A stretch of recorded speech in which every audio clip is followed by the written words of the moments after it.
Well, yesterday we dove into verse 8 of First Peter 4, and particularly the last part of that passage where he says that we are to love people so deeply that we really seek to be a covering for a multitude of sins.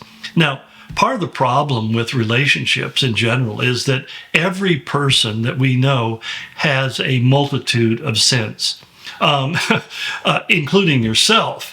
And if we're going to spend all of our time really kind of focusing on people's sins, their shortcomings, their weaknesses, their flaws, or however you want to refer to them, it's that thing that's missing in them. You know, the word sin means to miss the mark. And if we're going to focus on those areas where the people in our lives miss the mark and don't do it to our standards or what we believe is God's standards, we're going to find people who are going to be clawing and biting at one another. We'll be, as Paul warned, he said, you'll end up biting and devouring and being consumed of one another. And that's pretty much how much of the world operates. They sit around and mock other people. I'll never forget one time I was speaking at a conference in York, England, and my wife and I was walking through that wonderfully quaint city, and there was these two young British men who were looking at cards in a card shop, and I could hear them talking, and the card was mocking what Americans are like, and they were reading through these things. An American is this, and American is that, and they're laughing and howling, and I'm sitting myself saying, I'm getting pretty offended. I mean, I had to kind of control myself and say, this is not my place or not even worthwhile to get in their face. But the fact is they were saying things about Americans that, well, actually were kind of true. We have our own peculiarities. We look at the peculiarities, they view them as irritants. And that's pretty much true around the world. And that's usually even true across the street.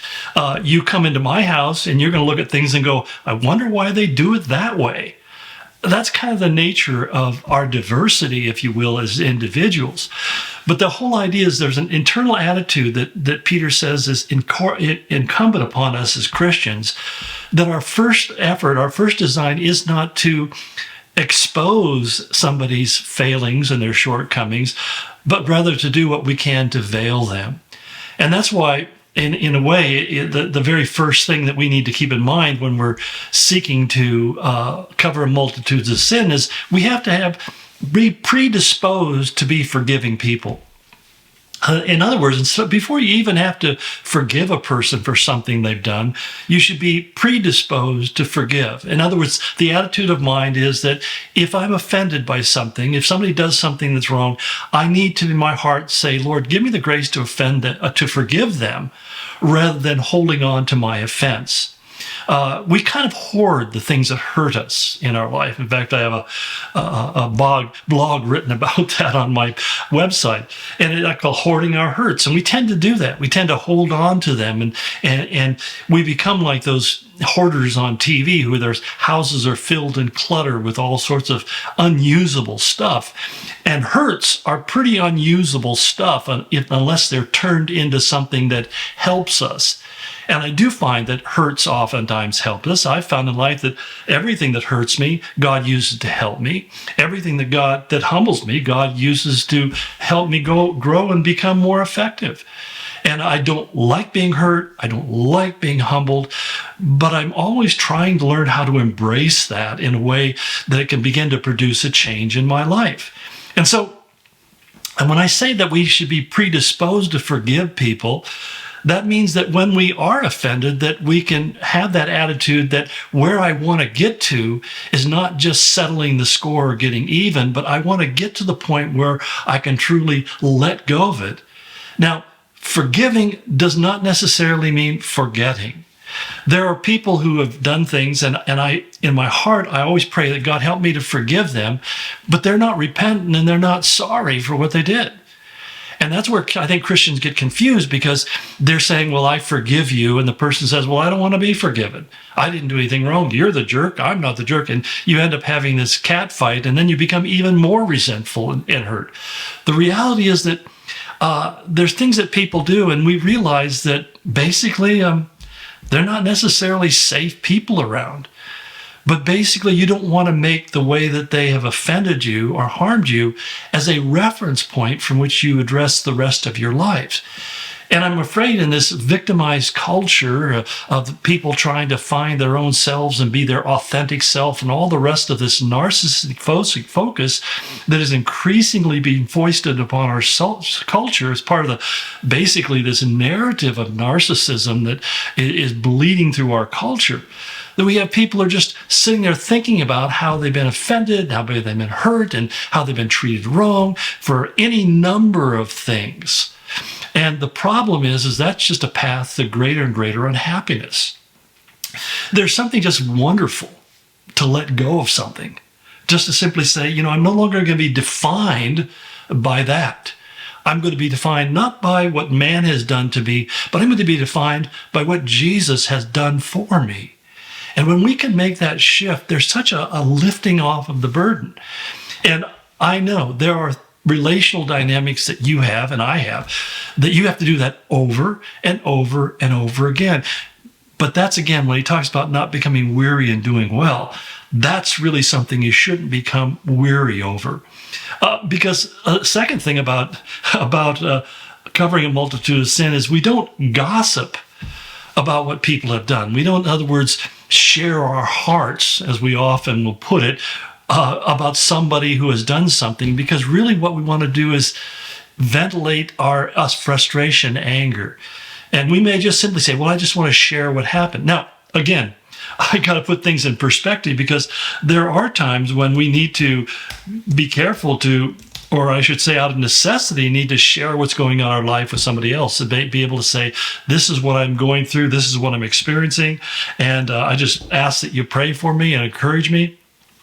But at the same time, it's important for us not to get in that place where we are really just saying negative things about people and trying to alter their perception of that person, to think of less of them because of how we felt we were hurt by them.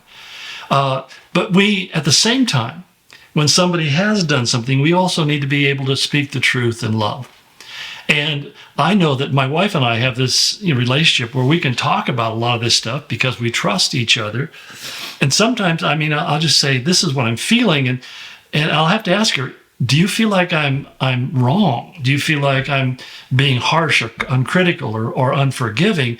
And sometimes she'll have to tell me, yeah, you are being.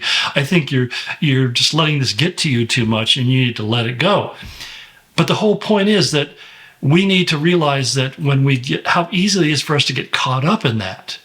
And we live in a culture where people can be very bold and brazen as they hide behind their keyboards and screens. But as a result, they never really get out there and engage people, especially in a meaningful way. That's one of the things I've found, that many times I've thought negative things about people, and yet when I sat down and began to hear their story, my thinking about them has changed. I realize that there's a whole lot more to their journey than I know about. And they're probably a long ways from the end of their journey, but they're still on the journey, just like I'm on the journey. And me learning how to love them in spite of is part of my journey. At the same time, covering a multitude of sins doesn't mean you excuse the sin. And sometimes I think we're guilty of, we don't care enough to confront things that need to be confronted.